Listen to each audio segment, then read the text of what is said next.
আমার জীবনে যে এত স্বাধীনতা আসবে আমি কখনো ভাবতেও পারিনি।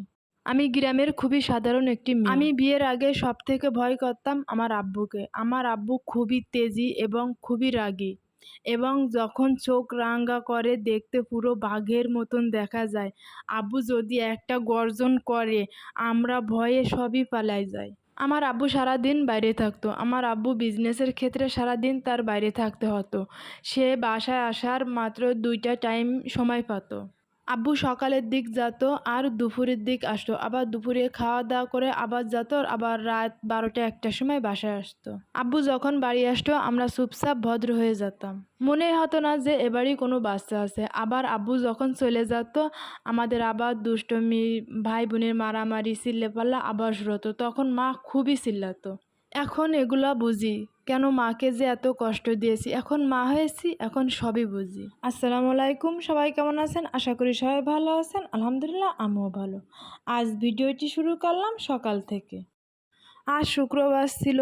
সাহেবকে বললাম যে আজ সকালে আমি বাসায় কোনো সকালের নাস্তার ব্যবস্থা করব না, তুমি বাইরের থেকে সকালের নাস্তাটার ব্যবস্থা করো, পরোটা বা অন্য কিছু একটা কিনে আনো, এবং আমাদের সকালবেলা একটু বাজারও করা লাগবে। যে কথা সেই কাজ। সে সকালবেলায় বাইরে চলে গেল, যে পরোটা কিনে আনলো, গরুর মাংস কিনে আনলো এবং আরও কিছু বাজার আনলো। আমরা পরোটাটা খেয়ে একটু রেস্ট নিয়ে দুপুরে রান্না করতে চলে এসেছি। এদিকে আমি রান্নাঘরে কি কি রান্না করব সেইটা ভাবতেছিলাম, আর অন্যদিকে আমার শাশুড়ি তরকারি মশলাগুলো কেটে দিচ্ছিল। আজ রান্না করব গরুর মাংস আর বরবটি, বেগুন, আলু, বাগদা দিয়ে একটা সবজি। এই দুইটা তরকারি হলে আমাদের দুপুর আর রাত হয়ে যাবে। এখানে আমি ফ্রিজ থেকে একটু দুধ বেরিয়েছি, একটু সাবুদানা রান্না করব। আমার এক বড় আপু খুবই অসুস্থ, তার দাঁতের গোড়ায় টিউমার হয়েছিল, ওইটা অপারেশন করেছে। গতকাল ওইটা শুনে আমি তখনই দেখতে গেছিলাম, কিন্তু ওই সময় আমি কিছু নিয়ে গেছিলাম না। জিজ্ঞেস করলাম ডাক্তারে কি খেতে বলেছে, বলল কি ডাক্তারে লিকুইড জাতীয় খাবার খেতে বলেছে, কোনো মশলা জাতীয় বা ভারী খাবার খেতে বারণ করেছে। তাই আমি মনে করলাম তার জন্য সাবুদানা আর সিমাই রান্না করে নিয়ে যেতে পারি, এটা তার জন্য বেস্ট একটা খাবার হতে পারে। আসলে যার বাপ মা যেমন হয় তার বাচ্চারা ঠিক তেমনই হয়। আমরা ছোটবেলা থেকে দেখে এসেছি আমাদের আশেপাশে বা দূর সম্পর্ক যদি কেউ অসুস্থ থাকে, আমার মা বাবা তাকে দেখতে যাবে, যাই জিজ্ঞেস করবে তার শরীরের অবস্থা কি, ডাক্তার তাকে কি বলেছে, ডাক্তার তাকে কি খেতে বলেছে, সব কিছু জিজ্ঞেস করবে এবং তার ডাক্তারের যেগুলো খেতে বলবে ওইগুলো আমার আম্মু পরের দিন এসে রান্না করে তার বাসায় নিয়ে যাবে। আমার বাপ মার কাছ থেকে ওই অভ্যাসগুলো আমরা দুই বোন পেয়েছি। আমারটা দেখে দেখে আমার বাচ্চা দুইটাও সেম এই কাজগুলো করে। আমার বড় বাচ্চার বয়স এই 9 বছর, ছোট বাচ্চার বয়স 7 বছর। তা ওরা দুই ভাই এখনও এই সেম কাজগুলো করে। সব বাচ্চারাই তার বাপ মাকে ফলো করে, তার মা বাবা যেটা করবে বাচ্চারা ওইটা করবেই। ফার্স্টে আপনাদের বললাম না যে আমার আব্বু খুবই তেজি ছিল। আমার আব্বু কেমন ধরনের ছিল জানেন? আসলে আমার আব্বু একটু অন্য ধরনের, যেমন মেয়ে মানুষ বাইরে যেতে পারবে না, মেয়ে মানুষ মার্কেটে যেতে পারবে না, মেয়ে মানুষ বাইরে গেলে কথা বলতে পারবে না, মেয়ে মানুষ কোথাও যে রাত থাকতে পারবে না। আমার আব্বু এই দিক থেকে অনেক কঠোর। এই জন্য আমরা আব্বুকে খুবই বিরক্ত মনে করি। আমাদের বিয়ের আগে মনে পড়ে না যে আমরা কোথাও যে এক রাত থাকিছি। আমার একটা চাচা একটা ফুফু। আমার চাচা শহরে থাকে, আমরা গ্রামে থাকি। কখনো আমার চাচার বাসায়ও না, কখনো আমার ফুফুর বাসায় না, এবং কি আমার নানা বাড়ি আমাদের বাড়ির পাশেই, কিন্তু কখনো আমার নানা বাড়িও আমাদের রাত থাকতে দেয়নি।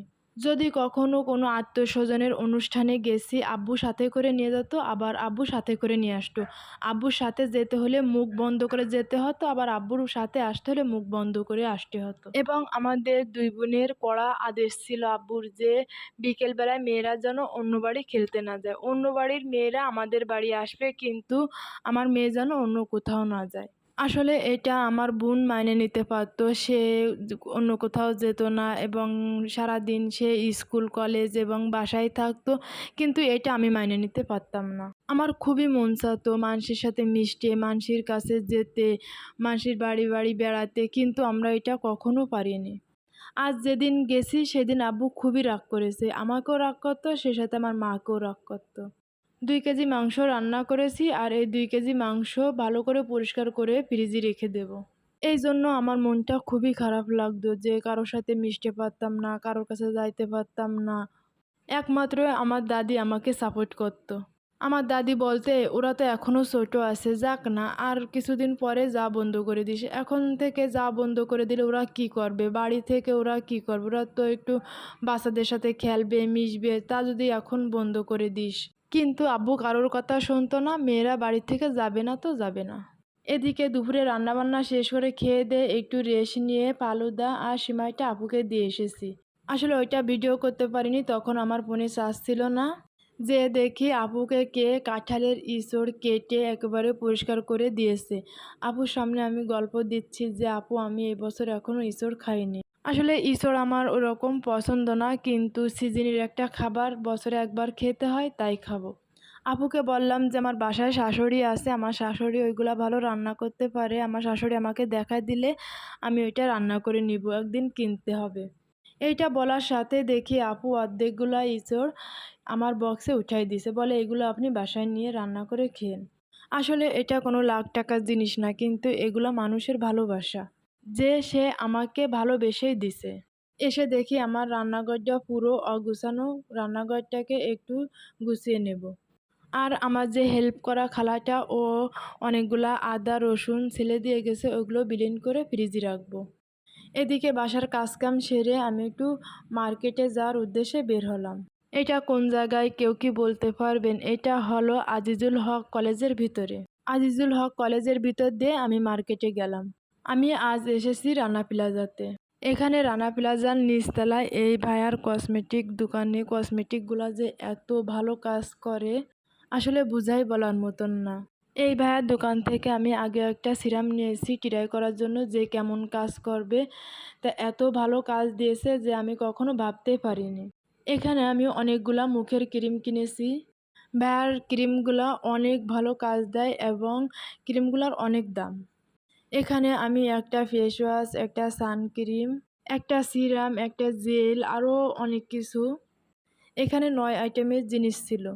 দেখেন, যে মেয়েটা ঘরের বাড়ি থেকে বের হতো না, সেই মেয়েটা এখন পুরো শহর ঘুরে বেড়ায় একা একা। একা একা মার্কেটে গেলাম, মার্কেট করলাম, বাসায় আসলাম, এসে এগুলা সবাইকে দেখাচ্ছি। আমার আবার একটা নতুন কোনো জিনিস কিনলে আমি নিজে সেটা ব্যবহার করার জন্য, নিজে দেখার জন্য বা অন্য কারোকে দেখার জন্য খুবই অস্থির হয়ে পড়ি। আমার এই বিষয়ে খুবই ধৈর্য কম। এখন আমার সাহেবের চাকরির ক্ষেত্রে সব কিছু আমার নিজেরই করতে হয়। বাজার করা, মার্কেট করা, ছেলেদের স্কুল, কোচিং, বাইরের যত কাজ আমার করতে হয়। মাঝে মাঝে চিন্তা করি আমার জীবনটা কত চেঞ্জ হয়ে গেছে। আমি কখনো কল্পনাই করতে পারিনি যে এগুলা আমি করতে পারবো বা এত কিছু আমি সামলাতে পারবো। আমার বিয়ের প্রথম দিকে আমি যখন ঢাকায় থাকতাম, তখন আমার বাসা ছিল রামপুরা। তখন একদিন আমার আব্বু আমার বাসায় বেড়াতে এসেছে। আমার আব্বুকে নিয়ে আমি মৌচাক মার্কেটে গিয়েছি। আমার সাহেব অফিসে ছিল, আমার আব্বুকে আমি নিজেই নিয়ে গেছি। পুরো মৌচাক মার্কেট ঘুরেছি এবং মার্কেট করে আমরা বাসায় এসেছি। আমার আব্বু অনেক খুশি। আমার আব্বু বলে যে আমার মেয়ে মানুষ হয়ে গেছে, একা একা মার্কেট করা, বাইরে যাওয়া শিখে গেছে। সব কিছু আমার সাহেব আমাকে নিজে হাতে ধরায় ধরায় শিখাইছে। আসলে এরকম একটা মানুষের কাছে এসে আমার কখনো বাপ মার কথা মনে পড়ে না। আমি আপনাদের সামনে সবসময়ের জন্য বলি যে আমি গ্রামের খুবই সাধারণ একটা মেয়ে ছিলাম। কিভাবে শপিং মলে যেয়ে বাজার করতে হয়, মার্কেট করতে হয়, কিভাবে বিল করতে হয়, এগুলো আমি জানতাম না। সব কিছু আমাকে নিজে হাতে ধরায় ধরায় শিখাইছে। আসলে প্রতিটা ফ্যামিলিতে এরকম একটা হাজবেন্ড থাকলে সে ফ্যামিলিতে সুখ শান্তি থাকবে। একটা ছেলে মানুষ পারে একটা মেয়ে মানুষের মন ভালো রাখতে, একটা মেয়ে মানুষও পারে একটা ছেলে মানুষের মন ভালো রাখতে। যাই হোক, অনেক কথা বলে বললাম। আজ আমার ভিডিওটি এ পর্যন্ত। সবাই ভালো থাকবেন। আল্লাহ হাফেজ।